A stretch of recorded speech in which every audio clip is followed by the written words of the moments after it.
தில்லுமுள்ளுக்கே பேர் போனோம் திமுககாரன். அவன் சரித்திரமே தில்லுமுள்ளு சரித்திரம் தான். அப்போ அவன் தெலுங்கு போன என்ன பண்ணுவான்? எஸ்ஐஆர் என்றாலே எந்த கட்சியுமே பயப்படுவதில்லை, திமுக மட்டுமே பயப்படுகிறது. எஸ்ஐஆருக்கு கோர்ட்டுக்கு போயிருக்கிறாங்க, எல்லாம் போயிருக்கிறாங்க. ஆனா பாருங்க, அந்த பிஎல்ஓ கூட முதலாள சுத்துறது இவங்க தான்.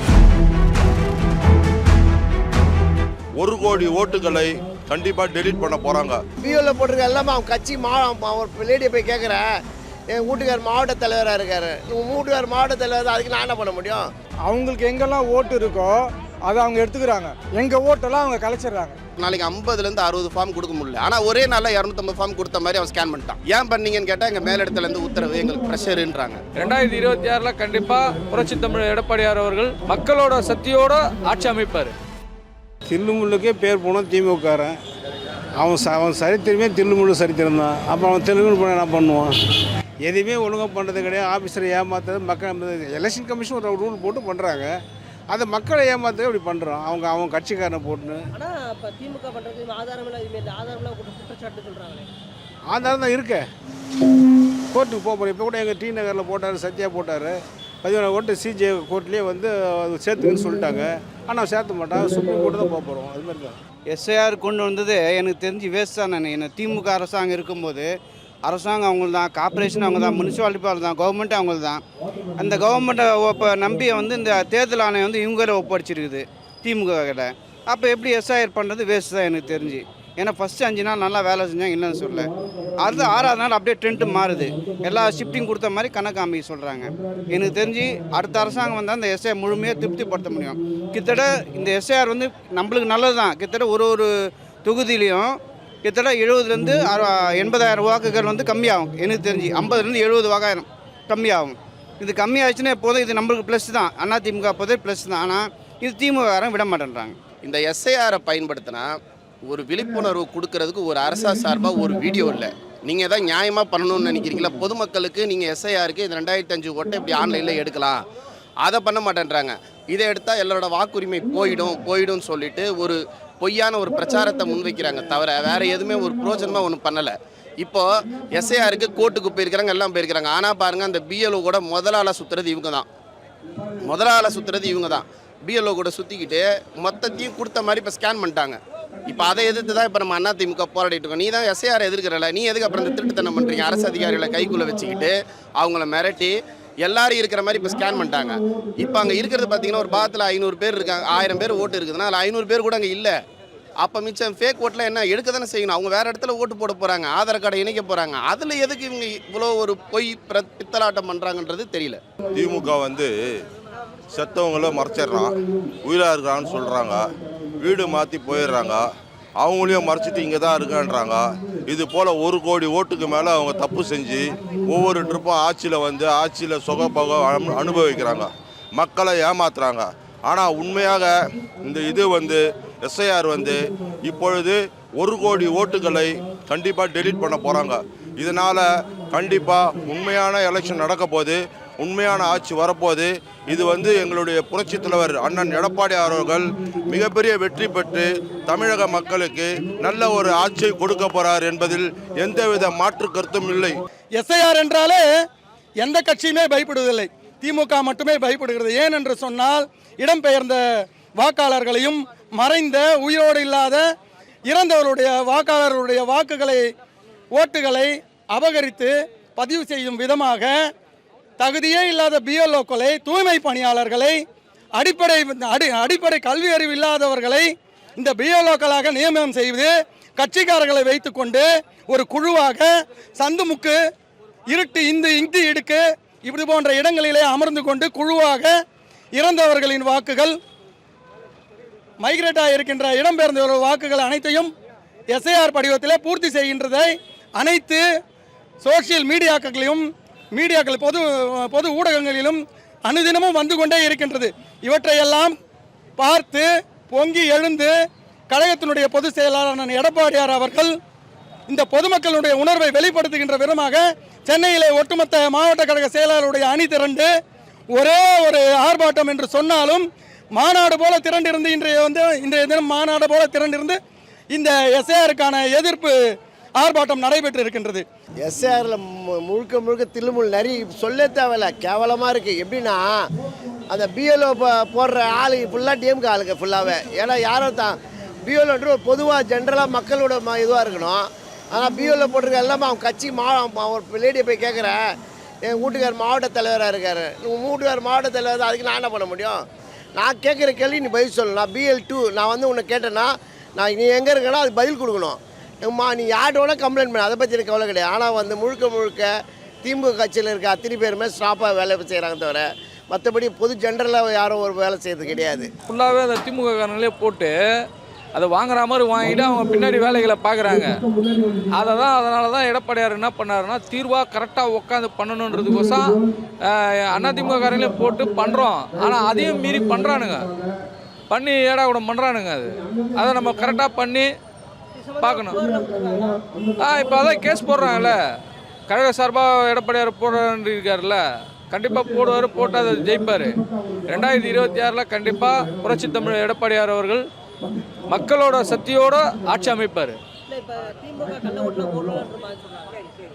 ஆமாம், அவனுக்கு தானே கள்ள ஓட்டை கண்டுபிடிச்சிது. இப்போ இல்லை, எப்பயுமே அவனுங்க அப்படி தானே பண்ணின்னு வருவானுங்க. இப்போ இதில் வந்து இந்த எஸ்ஐஆர்னு சொல்கிறாங்கல்ல, இதையே ஏமாற்றுவானுங்க அவனுங்க. இதே ஏமாத்துற தில்லாலங்கடி தானே அவனுங்க. எஸ்ஐஆர்ன்றது கொண்டு வந்ததுக்கு நோக்கமே வந்து வாக்காளர் பட்டியலை சீர்திருத்தம் பண்ணணும், அதுதான் முக்கியமான விஷயம். ஆனால் இவனுக்கு என்ன பண்ணுறானுங்க, பிஎல்ஓ கிட்ட போய் ஃபார்மை கொடுக்க சொல்கிறாங்க, பிஎல்ஓ கொடுக்குறாரு, பிஎல்ஓ எழுதுகிற ஃபோன் நம்பரை வாங்கிக்கிறானுங்க. அதே மாதிரி அங்கேருந்து மாறி போனவங்க அவங்களுக்கு வேணுட்டே ஃபோன் பண்ணி நீங்கள் வாங்கன்னு சொல்லி அவங்க இங்கேருந்து ஊர் மாறி போனவங்க, திருவள்ளூர் போனவங்க. நாங்கள் இருக்கிறது வந்து வடசென்னை வடக்கு மேற்கு மாவட்டம் வில்லிவாக்கம் தொகுதி. அங்கே இருக்கிற ஓட்டு அவங்க மாறி போய் பல ஊர் மாறி போயிட்டாங்க. அவங்கள ஃபோன் பண்ணி அவங்களுக்கு காசு கொடுத்து வர வச்சு அவங்கள இந்த எலெக்ஷனுக்கு போலி வாக்காளராக யூஸ் பண்ணுறதுக்கு துட்டு கொடுத்து ஓட்டு போகிறதுக்கு உண்டான முயற்சியை முழுவதுமாக எடுத்து பண்ணிகிட்டே இருக்காங்க. முதல்ல வராங்க, மக்களுக்கு ஒரு நல்ல ரெஸ்பான்ஸ் கிடையாது. பிஎல்ஓக்கு முன்னாடி அவங்க தான் முதல்ல வந்து திமுக காரங்க தான் மொத்த வாக்காளர் பட்டியலும் கையில் வச்சுன்னு பண்ணுறாங்களே. ஒரு ஃபார்ம் கேட்டாங்கன்னா பிஎல்ஓ கிட்ட அந்த நம்பரை சீரியல் நம்பர் கேட்டு கொடுத்தா கூட பரவாயில்ல மக்கள்கிட்ட. அது செய்யறது இல்லை. நீங்கள் வாக்காளர் பட்டியலை கொடுங்க, நாங்கள் எடுத்து போய் கொடுத்துக்கிறோன்றாங்க. அது பெரிய தவறு. சரியான முறையில் இன்னும் பிஎல்ஓ கிட்ட அந்த தெளிவே இல்லை. வேறு முதல்ல அவங்களுக்கு எங்கெல்லாம் ஓட்டு இருக்கோ அதை அவங்க எடுத்துக்கிறாங்க, எங்கள் ஓட்டெல்லாம் அவங்க கலைச்சிட்றாங்க, மாற்றி போட்டுடுறாங்க. அப்போ எப்படி நாங்கள் வேலை செய்கிறது? எங்கள் ஓட்டு எங்கள் வார்டுக்கே வரமாட்டேங்குது, மாற்றி கொடுத்துட்றாங்க. அந்த ஜனங்க எப்படி போய் அங்கே போய் ஓட்டு போடுங்க? இது வந்து பெரிய தப்பு. இப்போ ஒரு இடத்துல 1000 ஓட்டு இருக்குதுன்னு வச்சுக்கோங்களேன், அங்கேருந்து 300 ஓட்டை எடுத்துட்டாங்க. அவங்க 300 ஓட்டை அவங்க எடுத்துட்டாங்க, 700 ஓட்டு தான் இருக்குது. அந்த 700 ஓட்டில் 400 ஓட்டு அவங்களுக்கு வந்துடும். இப்போ அவங்க தான் அந்த இடத்துல மெஜாரிட்டியாக இருக்காங்க. இது தப்பு இல்லையா? இது வந்து பண்ணுறது நல்ல விஷயம். ஆனால் இப்போ டைம் இல்லை. இப்போ எலெக்ஷனை பக்கத்தில் வச்சுன்னு இதை பண்ணவே கூடாது. ஆமாம், தப்பு. குறைஞ்சது நமக்கு 4 வருஷம் 5 வருஷம் அவன் இதை சரி பண்ணணும்னா. கல்லோட்டு போடுறதுக்காக தான் இதெல்லாம் ரெடி பண்ணுறான். அவன் ஏற்கனவே போட்ட கல் ஓட்டு தான் செத்தவங்க அந்த டபுள் ஓட்டுலாம் போட்டு பண்ணியிருந்தானுங்க. அது திரும்பி அப்படியே கண்டினியூ பண்ணுறதுக்காக தான் முயற்சி பண்ணுகிறானுங்க. ஒரே வழி எஸ்ஐஆர் ஸ்ட்ராங்காக பண்ணணும், அவ்வளோதான். எஸ்ஐஆர் ஸ்ட்ராங்காக ஸ்ட்ரிக்டாக பண்ணோம்னாக்க ஆட்டோமேட்டிக்காக வீட்டு போயிடுவான், அவனுக்கு ஒன்றுமே இருக்காது. அதுதான் இது. நாளைக்கு 50லேருந்து 60 ஃபார்ம் கொடுக்க முடியல. ஆனால் ஒரே நாளில் 250 ஃபார்ம் கொடுத்த மாதிரி அவன் ஸ்கேன் பண்ணிட்டான் கடைசியில் அந்த 15ஆம் தேதி. ஏன் பண்ணீங்கன்னு கேட்டால் எங்கள் மேலிடத்துலேருந்து உத்தரவு, எங்களுக்கு ப்ரெஷருன்றாங்க. இதனால தான் இதை எதிர்த்து தான் இப்போ நாங்கள் அதிமுக கழக பொதுச்செயலாளர் அவர்கள் ஆணைக்கினங்க நாங்கள் இந்த மாதிரி ஆர்ப்பாட்டத்தை முன் வச்சுருக்கோம். இந்த ஆர்ப்பாட்டத்தின் மூலிமா மக்களுக்கு விழிப்புணர்வு தான் ஊன்றோம். நான் என்ன சொல்கிறேன், விழிப்புணர்வு ஊட்டுறதுக்கு அரசு சார்பாக ஏதாவது ஒரு முடிவு எடுக்கணும். திமுக வந்து எந்த தவறு செஞ்சாலும் மூடி மறைச்சி டெக்னிக்கலாக விஞ்ஞானபூர்வமாக மறைச்சி எல்லாரையும் ஏமாத்திடுவாங்க. அது போல் ஒரு கட்சி அவங்க அப்பனை போல தான் ஸ்டாலினும் அது போல் வந்து ஆட்சியில் வரலான்னு நினைக்கிறாரு. இது எந்த விதத்தில் மக்கள் வந்து ஒத்துக்க மாட்டாங்க, வர முடியாது. அனைத்து இந்திய அண்ணா திராவிட முன்னேற்ற கழகம் வருகின்ற 2024 26 மிகப்பெரிய வெற்றி பெறப்போகுது. நல்லாட்சி கொடுக்க போது. அம்மா கொடுத்த திட்டங்கள் எல்லாம் நிறுத்திட்டாங்க, அந்த திட்டங்கள்லாம் கொடுக்க போறாரு. இது வந்து உண்மைக்கும் உண்மை. அவர் ஒருத்தர் இறந்துட்டார், கிட்டத்தட்ட 20 வருஷமாக அவர் பேர் வந்துட்டே இருக்குது. நாங்களும் எழுதி கொடுக்கணும், எடுக்க மாட்டேன்றாங்க. டெத் சர்டிஃபிகேட் வாங்கிட்டு வந்து கொடுக்கான்றாங்க. ஆனால் தற்சமயத்தில் இறந்தவங்களுக்கு வந்து ரேஷன் கார்டில் பேர் எடுத்துட்டு 1/2 கிலோ சக்கரை கம்மி பண்ணுறாங்க. அதுக்கு மட்டும் வழி வகுக்க மாதிரி இதுக்கே வழி வகுக்க மாட்டாங்க. அதனால் கள்ள ஓட்டு போடுறதுக்கு கண்டிப்பாக சான்ஸ் இருக்குது. இவங்க வந்து டெத்து, டபுள் என்ட்ரி, இந்த ஷிஃப்டர் வாக்குலாம் வாங்கிட்டு வந்து எல்லோரும் ஃபோன் பண்ணி வர வச்சு சும்மாவே. அதே மாதிரி ஒரு கண் துடைப்பு இப்போ வந்து முழுசாக சொல்கிறாங்க, பிஏல வந்து 50 ஃபார்ம் வாங்கி கொடுக்க சொல்லி சொல்கிறாங்க. ரைட், பிஏல 50 ஃபார்ம் எதுக்கு வாங்கி கொடுக்க சொல்கிறாங்க? இதனால பிஎல்ஓ கையில் தான் கொடுத்துருந்தாங்க ஃபார்மை. திமுக முன்னிருந்து எல்லாம் பண்ணிகிட்டு இருந்தாங்க. இப்போ வந்து ஒரு பிஏல வந்து 50 படி வாங்கி கொடுக்கலான்றாங்க. இப்போ இந்த ஷிஃப்டர் ஓட்டில் எப்படி பண்ணுவாங்க? அவங்களே கையெழுத்து போட்டு அவங்களே பண்ணிவிட்டு எடுத்து கொடுத்துருவாங்க. அவங்களுக்கு வழிவகை செய்யுது தானே இது அரசாங்கம். ஒரு பிஎல்ஓ வேலைன்னா வீடு வீடாக போய் செக் பண்ணுறது, ஒவ்வொரு வாக்காளருக்கு சரியாக கண்டுபிடிச்சி அவங்கள வந்து சேர்க்குறதுல பிஎல்ஓ வேலை. ஒரே இடத்துல 10 பேர் உட்காந்து கும்மாளம் போகிறத பிஎல்ஓ வேலைக்கு வச்சுக்கிறாங்க. எதுவும் சரியாக பண்ணுங்கள். நான் தான் சொன்னேன், இப்போ கட்சி பார்க்காதீங்க, எல்லா கட்சியும் தான் ஓட்டு கேட்குது. கட்சி பார்க்க பொதுவாக செய்யுங்க வேறு எந்த வேலையும். நிறைய பேர் ஆளை செத்து போனவங்களெல்லாம் சேர்த்துடுறது, செத்து போனவங்களாம் நாட்டு லெட்டுன்னு போடுறத விட்டு சேவன் போட்டு அவங்களே பண்ணிடுறது, ஓட்டு போடுறது அவங்களே. ஆனால் திருமுல் நடக்கும்னு பார்க்குறாங்க. திருமுல்லாம் நடக்காது, நிச்சயமாக நடக்காது. நாங்கள் விட மாட்டோம்.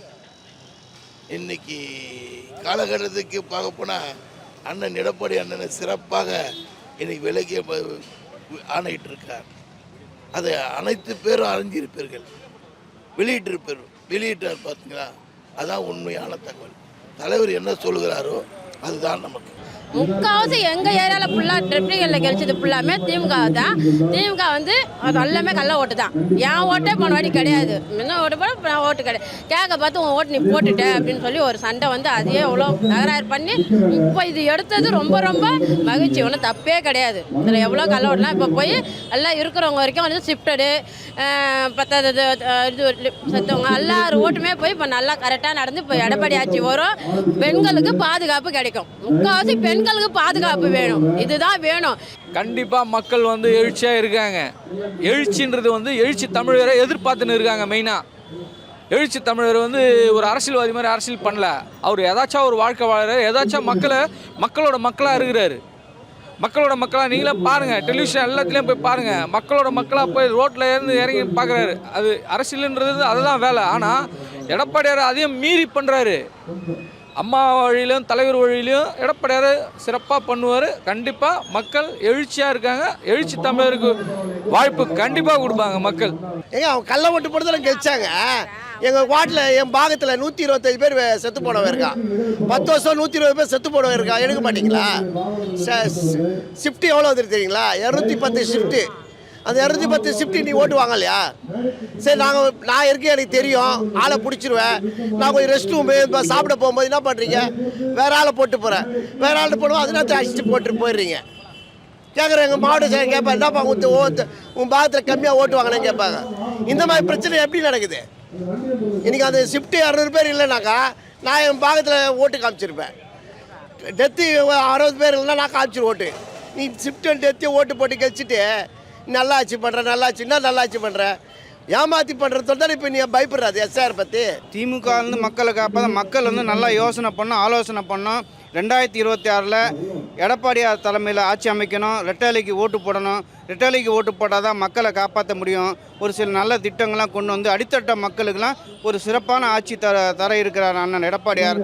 அம்மாவின் ஆட்சியும் புரட்சித் தலைவர் எம்ஜிஆரின் ஆட்சியும் அண்ணன் தலைமையில் அமைய உள்ளது. இது மக்கள்தான் நல்ல தீர்ப்பாக இருந்து மக்கள் சக்தியாக எழுச்சி பண்ணி மொத்தத்தையும் கிட்டத்தட்ட 234 ஒரு 210வது நம்ம ஜெயிக்கிறதுக்கு நம்ம வழியை வந்து மக்கள் வந்து ஆதரவு கொடுக்கணும். தமிழகத்தை வந்து மக்கள்கிட்டேருந்து திமுக கிட்டேருந்து காப்பாற்றுறதுக்கு ஒரே வழி அதிமுக. அம்மாவோட அரசும் சரி, புரட்சி தலைவர் அம்மா வழியில் வந்த தலைவர் வழியில் வந்த அம்மாவோட அரசும் ப்ளஸ் இரண்டும் சேர்ந்த 4 ஆண்டு வெற்றிகரமாக ஒரு நல்லாட்சி தந்த எடப்பாடி அரசு அமைஞ்சால் மட்டும்தான் முடியும்.